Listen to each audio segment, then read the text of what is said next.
Jeudi, 10 juillet 2025. Il est un peu plus de 6 heures du matin lorsque les premiers passants, encore engourdis par la fraîcheur de l'aube, découvrent l'impensable sur le boulevard des Batignolles, dans le 17e arrondissement de Paris. Un corps repose sur le trottoir, inerte, sans signe de vie. Très vite, les services d'urgence sont alertés. Le SAMU arrive, puis les forces de l'ordre. L'horreur se précise.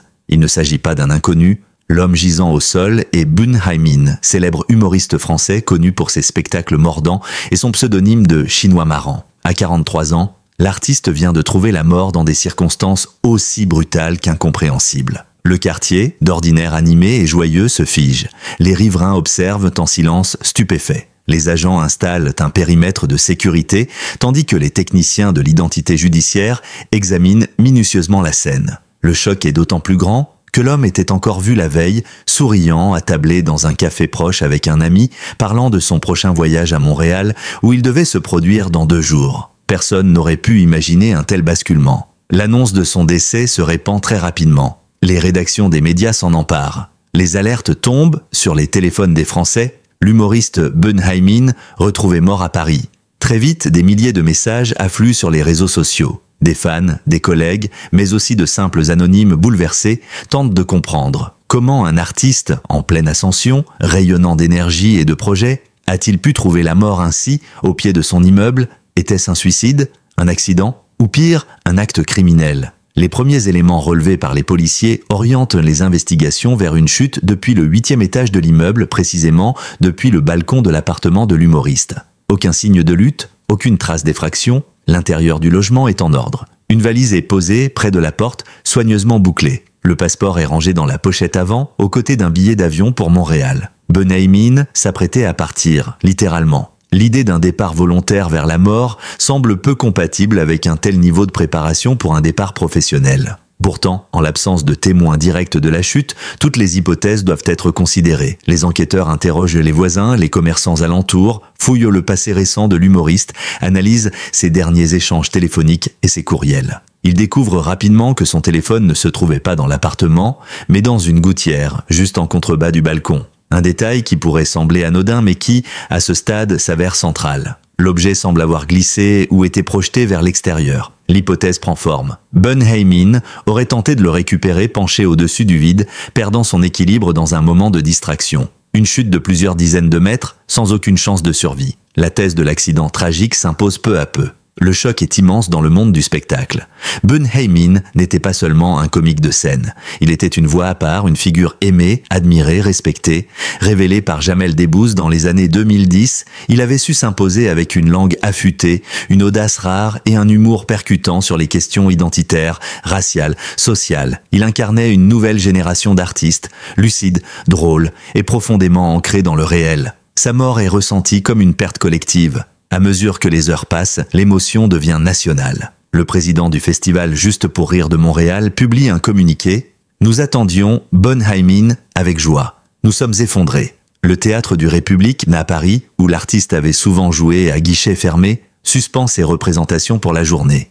Un hommage improvisé s'organise sur place. Des fans déposent des fleurs, des messages, des photos, des tickets de spectacle déchirés par l'émotion. Le silence qui règne à cet endroit d'ordinaire si bruyant en dit long sur la peine ressentie. Du côté des autorités, la prudence reste de mise. L'enquête est officiellement ouverte pour déterminer les causes exactes de la mort. Aucune piste n'est encore écartée. Le corps est transféré à l'Institut médico-légal pour autopsie. La famille, sous le choc, refuse toute déclaration publique dans l'immédiat. Son producteur, Philippe Delmas, confirme cependant que les obsèques auront lieu dans l'intimité, conformément aux volontés du défunt. Il ajoute sobrement « C'était un homme de lumière. Il est parti dans l'ombre, mais son éclat restera. » Dès les premières heures suivant la découverte du corps de Bun Hai-min, la brigade criminelle du 36, quai des Orfèvres, est saisie de l'enquête.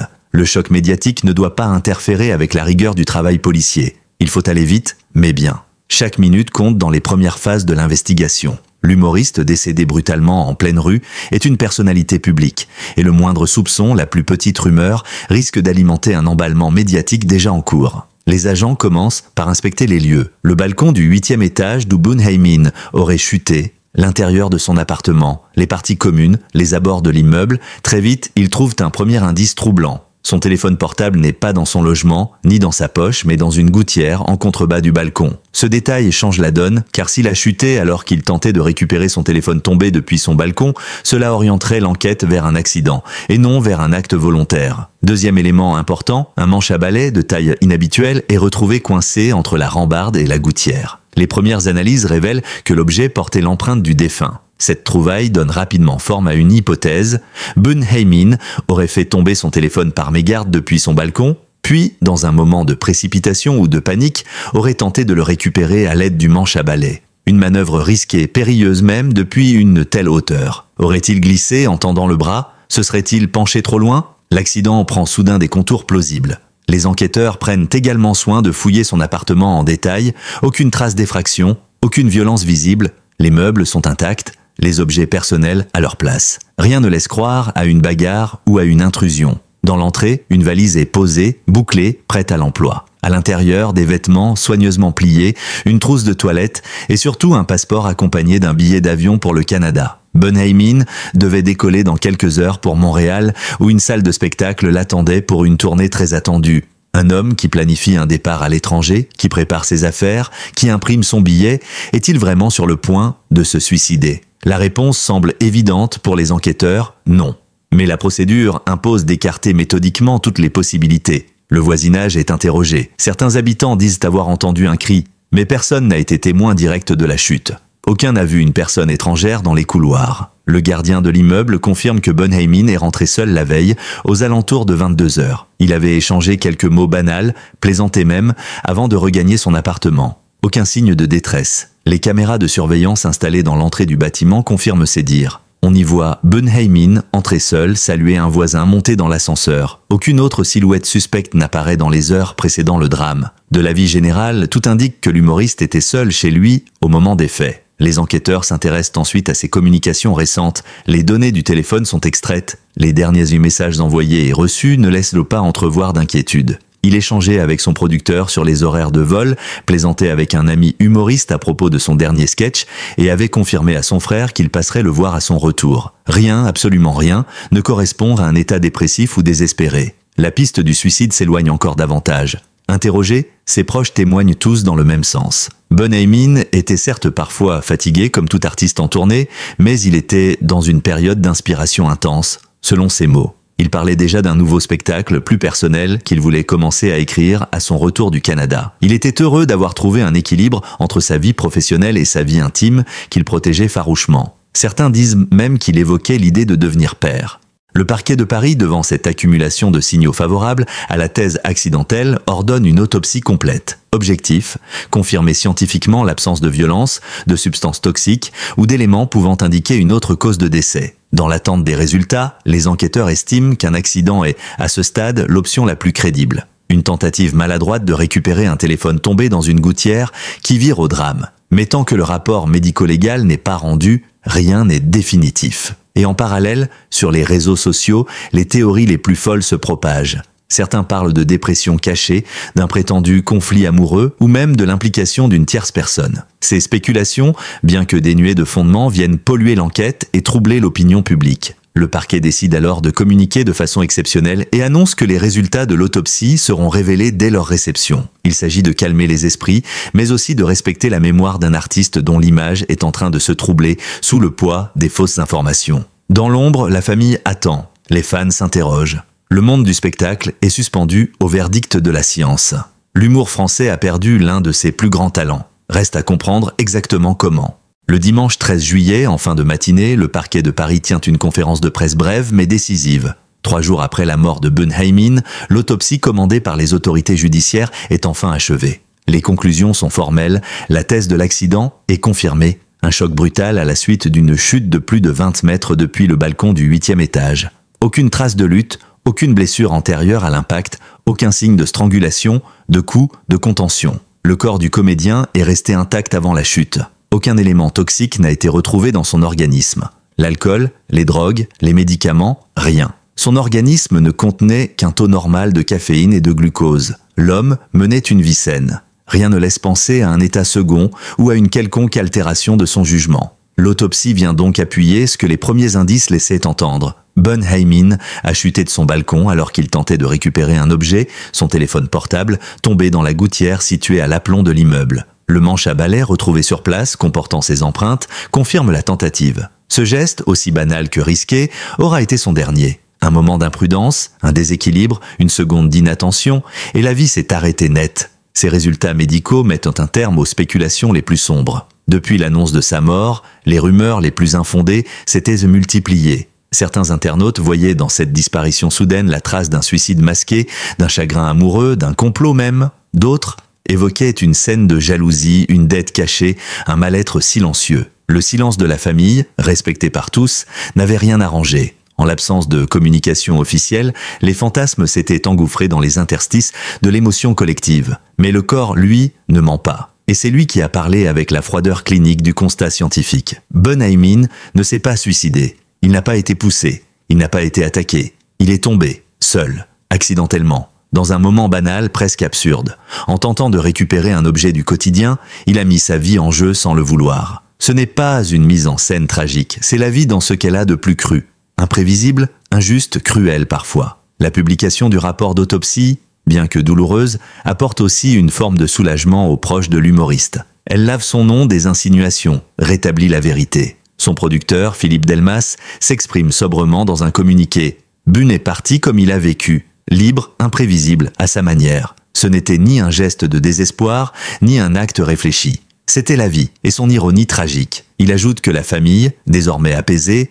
va pouvoir organiser les obsèques dans l'intimité et dans le respect de la mémoire de l'artiste. Du côté du public, la nouvelle suscite une vague d'émotions plus douce, plus contenue, mais tout aussi forte, car la brutalité de l'annonce initiale laisse maintenant place à une forme de tristesse profonde, dénuée de colère ou d'incompréhension. Il ne s'agissait pas d'un appel au secours, resté inaudible. Il ne s'agissait pas non plus d'une agression sordide. Il s'agissait d'un accident, absurde, tragique, comme la vie en produit parfois, sans prévenir. Et c'est peut-être cela le plus douloureux à accepter. Cette idée que la mort peut frapper sans logique, sans signal, sans justice. L'humoriste qui faisait de l'absurde une arme comique redoutable a été rattrapé par une absurdité réelle, brutale, dénuée de toute poésie. Une chute, un balcon, une gouttière, un téléphone, autant d'éléments triviaux qui deviennent soudain chargés d'une symbolique terrifiante.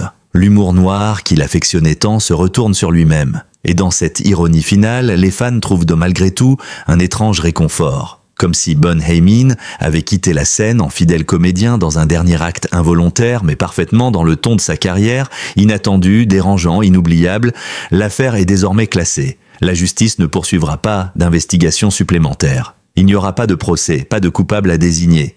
Le seul verdict est celui de la fatalité. Une mort accidentelle survenue à la suite d'un enchaînement malheureux. Les autorités remettent officiellement le corps à la famille. Les préparatifs pour les obsèques s'organisent dans le respect du silence voulu par ses proches. Mais au-delà des conclusions techniques, ce que révèle l'autopsie, c'est aussi l'immense fragilité de nos existences. Et dans cette fragilité, l'héritage de Bun Hae-min prend une dimension encore plus grande. Car lui, mieux que quiconque, savait que le rire naît souvent là où la vie tremble.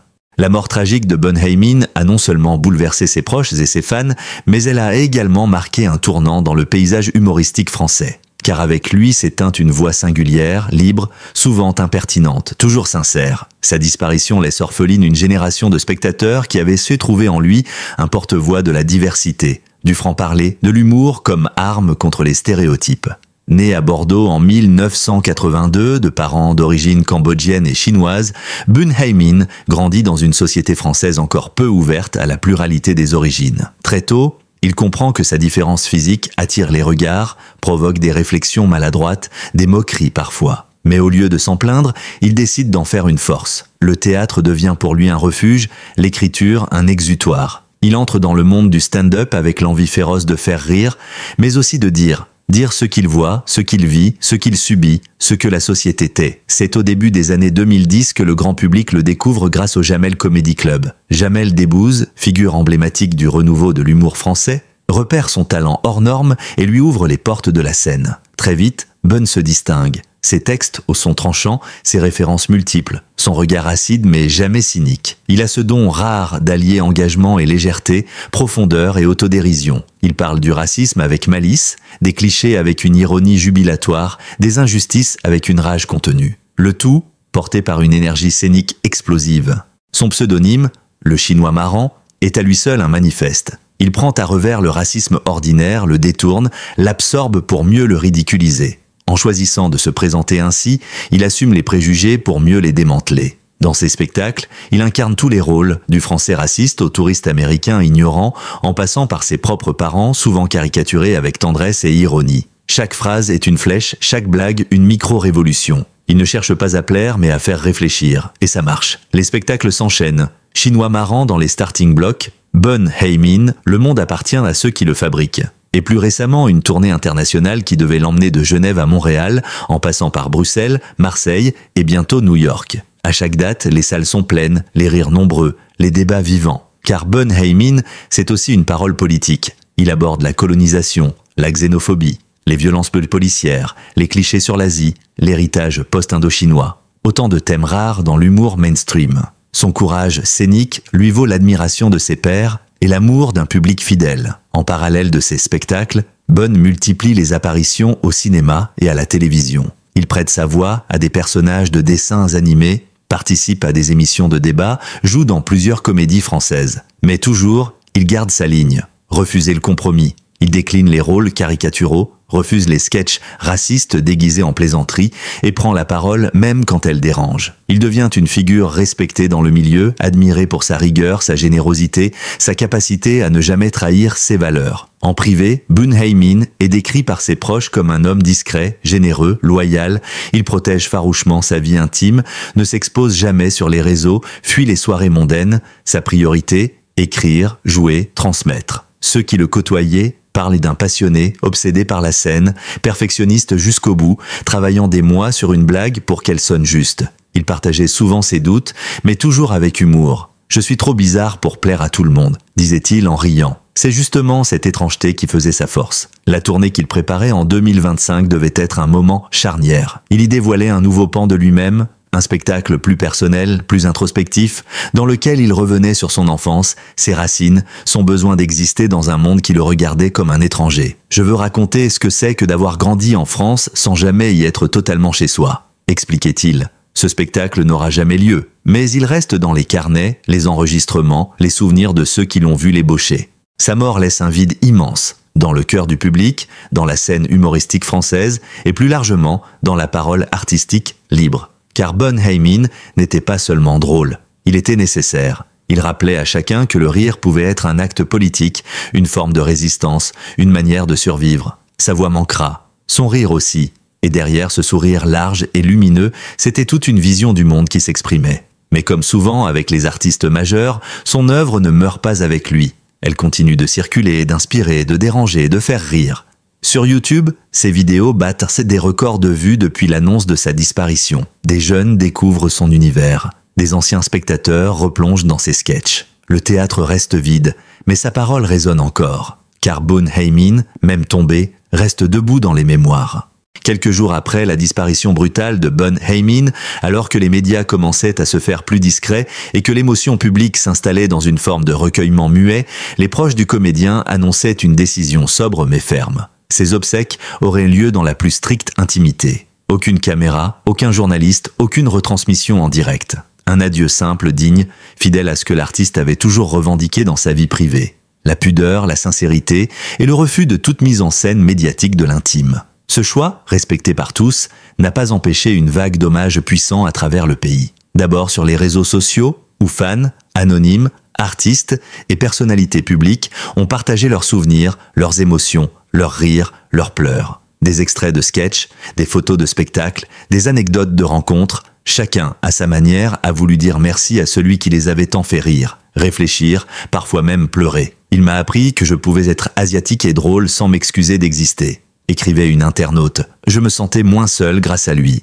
Les humoristes, eux, se sont exprimés avec gravité. Jamel Debbouze, son mentor, a publié un texte poignant sur Instagram. « Tu es parti trop tôt, mon frère. Tu avais encore tant à dire, tu avais cette lumière dans les yeux, cette rage de vivre et de faire rire. On ne t'oubliera jamais. Boudeur, Blanche Gardin, Thomas Nguijol, Laura Lone, Redouane Bougueraba, tous ont exprimé leur chagrin avec des mots simples, sans récupération. C'était l'un des leurs, un de ceux qui n'avaient de jamais triché et dont la perte sonnait comme un vide personnel autant que professionnel. Dans le quartier des Batignolles, un petit hôtel improvisé a pris forme au pied de l'immeuble.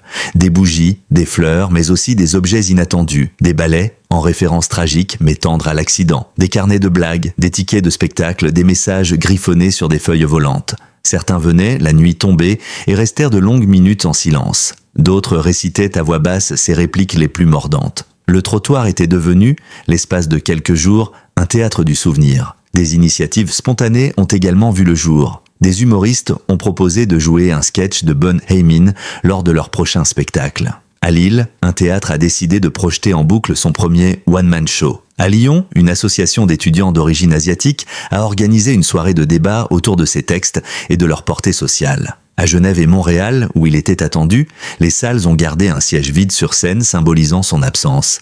Netflix, qui préparait un projet de captation de son dernier spectacle en 2026, a annoncé la mise en ligne d'un documentaire hommage en urgence, mêlant extraits d'archives, témoignages de proches et réflexions d'artistes contemporains. Bon Hey-Min, l'irrévérence en héritage. Tel est le titre du projet. Une initiative saluée pour sa délicatesse et sa fidélité au ton de l'humoriste. Dans les écoles d'humour, les enseignants prennent le temps de parler de lui, de son style, de son exigence, de son engagement. Un professeur d'art dramatique résume à ses élèves « Bon Hey-Min, c'était la preuve qu'on peut faire rire avec tout, à condition de savoir pourquoi on le fait. Il était drôle, mais jamais gratuit. C'était un funambule et il ne tombait jamais, jusqu'à ce jour-là. » Sa famille, très discrète, a remercié le public pour la dignité de ses hommages. Dans un court message transmis par son producteur, ses proches ont exprimé leur gratitude face à l'immense vague d'amour reçu et leur volonté de préserver ce que Bon aimait par-dessus tout, le silence entre deux éclats de rire. Une phrase qui résume si bien ce qu'était cet homme,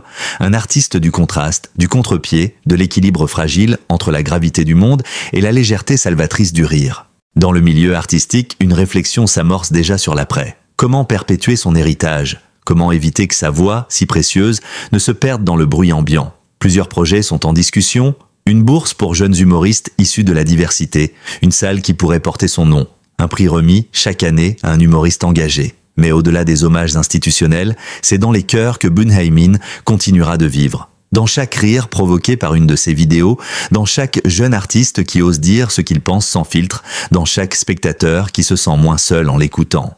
Sa mort, aussi absurde qu'injuste, a rappelé que même les plus lumineux peuvent s'éteindre en un instant. Mais son œuvre, elle, ne s'est pas brisée. Elle est là, vibrante, poignante, mordante, à portée de clics, de souvenirs, de cœur. Bon Hey-Min n'est plus sur scène, mais il continue de faire rire et de faire réfléchir. Et c'est sans doute là, dans ce paradoxe, que réside sa véritable éternité. La disparition de Bon Hey-Min laisse derrière elle une cicatrice vive dans le monde de l'humour français. En tombant accidentellement du 8e étage, il a quitté la scène de la vie de manière aussi brutale qu'absurde, lui qui maîtrisait l'art de rire de l'absurde avec une rare intelligence.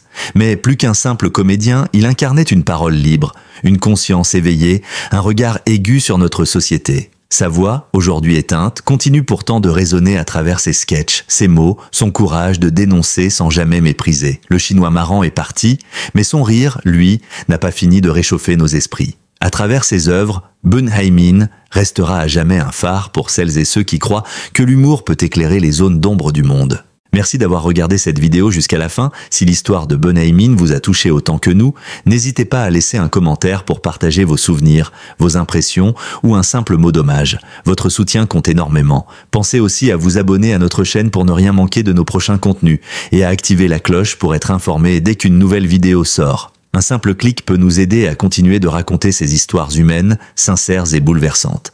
Merci pour votre fidélité et à très bientôt pour une nouvelle vidéo.